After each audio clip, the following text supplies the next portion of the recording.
एक दिन गौतम बुद्ध अपने शिष्यों के साथ एकदम शांत बैठे हुए थे। उन्हें इस प्रकार बैठे हुए देख उनके शिष्य चिंतित हुए कि कहीं वे अस्वस्थ तो नहीं हैं। एक शिष्य ने उनसे पूछा कि आज वह मौन क्यों बैठे हैं, क्या शिष्यों से कोई गलती हो गई है। इसी बीच एक अन्य शिष्य ने पूछा कि क्या वह अस्वस्थ हैं, पर बुद्ध मौन रहे। तभी कुछ दूर खड़ा व्यक्ति जोर से चिल्लाया, आज मुझे सभा में बैठने की अनुमति क्यों नहीं दी गई है। बुद्ध आंखें बंद करके ध्यान मग्न हो गए।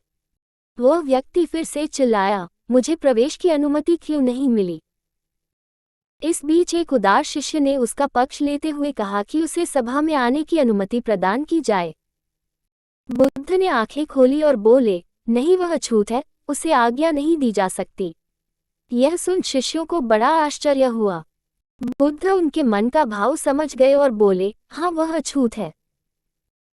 इस पर कई शिष्य बोले कि हमारे धर्म में तो जात पात का कोई भेद ही नहीं, फिर वह अछूत कैसे हो गया।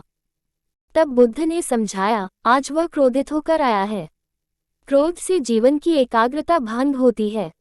क्रोधी व्यक्ति प्रायः मानसिक हिंसा कर बैठता है, इसलिए वह जब तक क्रोध में रहता है तब तक अछूत होता है।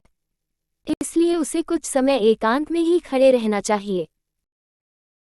क्रोधित शिष्य भी बुद्ध की बातें सुन रहा था। पश्चाताप की अग्नि में तपकर वह समझ चुका था कि अहिंसा ही महान कर्तव्य व परम धर्म है।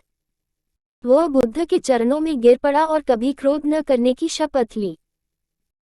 आशय यह कि क्रोध के कारण व्यक्ति अनर्थ कर बैठता है और बाद में उसे पश्चाताप होता है। इसलिए हमें क्रोध नहीं करना चाहिए। असल मायने में क्रोधित व्यक्ति अछूत हो जाता है और उसे अकेला ही छोड़ देना चाहिए। क्रोध करने से तन, मन, धन तीनों की हानि होती है।